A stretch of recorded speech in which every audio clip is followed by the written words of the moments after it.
Let anybody who is inherently anti-gun tell it. If you allow people to carry firearms, there are going to be more gun violence in America. But opponents say getting rid of required training on gun safety and handling is a danger. It is nonsensical to think that it is okay for anyone to carry a deadly weapon that has not had to prove themselves. And then if you let people carry more firearms where they don't even have to get a permit to do it, say constitutional carry, that gun crimes are going to explode exponentially and everyone's going to die and get shot by guns. But the data's kind of proving otherwise. You see, because, you know, in Columbus, Ohio, they recently instituted constitutional carry. They recently instituted constitutional carry in Texas as well.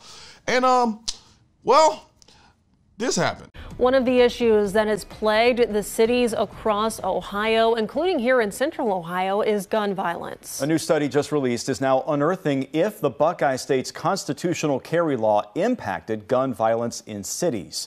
We thank you for joining us today for NBC4 at 5. I'm Jared Smollett. And I'm Jennifer Bullock. The study was published today by the Center for Justice Research through a partnership between Ohio Attorney General Dave Yost's office and Bowling Green State University. I remember back on June 13th, the state began allowing citizens to carry a concealed weapon without a permit.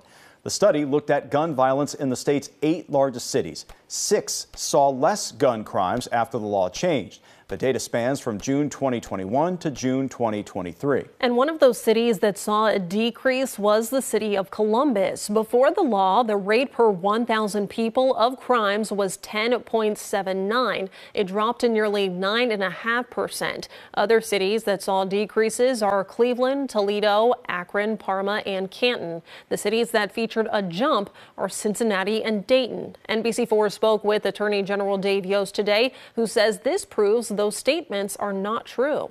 So I think this is worth watching as we go to the future to see if it remains the same. But this is scientifically a good piece of work, and it definitively says that constitutional carry did not create additional gun violence. So I get it. There is a tendency to think the more people with the guns, the more gun crimes you're going to get.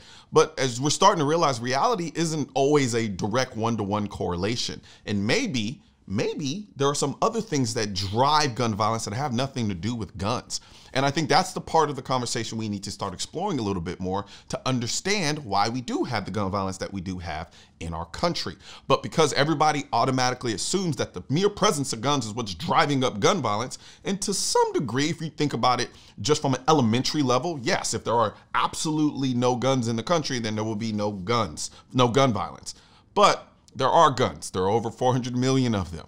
Yet our gun violence rate, considering how many guns we do have, is actually really, really low, especially when you start breaking the numbers down as to what type of gun violence we are talking about. Because as I said before, the vast majority of our gun violence is self-deletions. And then even after that, the actual gun homicides are happening in very specific places, in very particularized areas with very specific types of issues.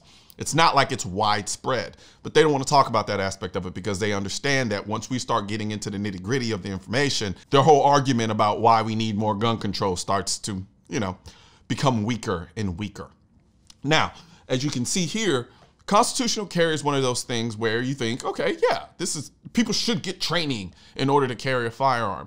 And I do think people should get training if they simply own a gun. I don't think training should be a requirement in order to carry a firearm. That's just me. And the reason why I'm not a fan of that is because I see what different cities and states do when they have the power to utilize the requirement of training in order to get a permit.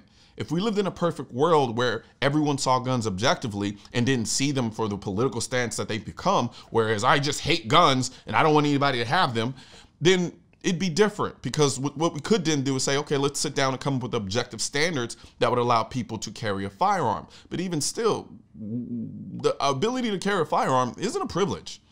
It is a right. So having a condition in order to do it, to me, is inherently unconstitutional. We've just been kind of living with that ability thus far because People just don't get mad enough about it. Or people are like, okay, I'm okay with people having training. The problem is when you start requiring training to carry a firearm, and then you have states that are inherently anti-gun like New York and California, what they'll start doing is making the training requirements so hard, nobody will be able to get a gun to carry. And it's not conjecture. This is actually happening. California's doing it. They've recently changed the standard for what's necessary in order to get a concealed carry permit in California. And all they did was just make it harder. They got rid of a ton of different trainers that would allow people to get trained in order to meet the requirements to carry a firearm, and thus making it harder for people to do that, or making it more expensive for people to carry firearms. Because if we really get down to brass tacks, they really don't want poor people carrying firearms. They don't. They're okay with the elites, which is weird because the elites don't actually carry their own firearms. They have other people to do it for them. But they don't want the common man carrying firearms in a lot of these places because these places are elitist. That's what I'm trying to tell you. Think about it. New York, California, all the places where it's hard to get a concealed carry permit, they're all inherently elitist parts of the country. Whereas you start looking at other countries which make it easier and give you constitutional carry, like Texas, they leave people alone. They treat people like people. These other places don't. They treat them like children. But as you can see here, the gun violence rate hasn't gone up when they instituted constitutional carry. And the reason for that is because there are other reasons for why we have gun violence, which I stated before. So until we start having that conversation, honestly, we're just going to be talking around in circles, except when reality starts disproving the necessity for gun control laws, because inevitably that's what's going to happen. Because the logic is a little bit kind of weird. You think more guns, more gun violence. But in reality, the easier you make it for good people to carry firearms, the least likely you are to have criminals who are emboldened to go out and commit crimes, because criminals are looking for victims. If I'm a criminal and that is my career path, I don't want my job to be harder. And what makes my job harder if my job is to victimize weak people? Weak people becoming stronger because they carry firearms. Or weak people carrying firearms, which make them almost equal to me. I don't want that. I want this job to be as easy as possible. That's why I've gone into the business of crime. But when you don't know and you realize that there are a lot of people who have firearms now, who are carrying them on their person, it makes my job as a criminal that much harder to do. And therefore, I start seeking easier paths to attain whatever it is I'm looking for, whether it be money, weak victims, so forth and so on.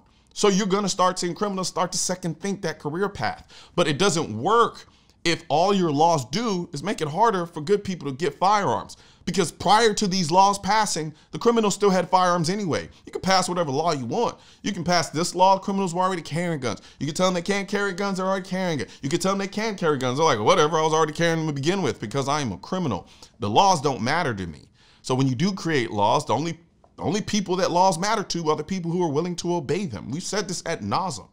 So this study doesn't surprise me, doesn't shock me, but there are a ton of people out there who are in the middle of this conversation who this information doesn't reach them. They don't hear about this. So that's why it's your job to, when you do watch these videos and understand and ascertain this information, to then go and share it. Share it with as many people as possible, because I guarantee you they're not going to show this video on the mainstream media. It's not their job to have informed people. They don't want them informed about the actual numbers about guns and gun violence in this country, because they know those numbers do not help their argument. So it is our job to spread that information, and we have the benefit of social media, as hard as it may be sometimes, because they don't exactly want us on the platforms either. But nonetheless, here we are. Share the video. Share this video. Share other videos that you think make the case for what you believe in with respect to the Second Amendment.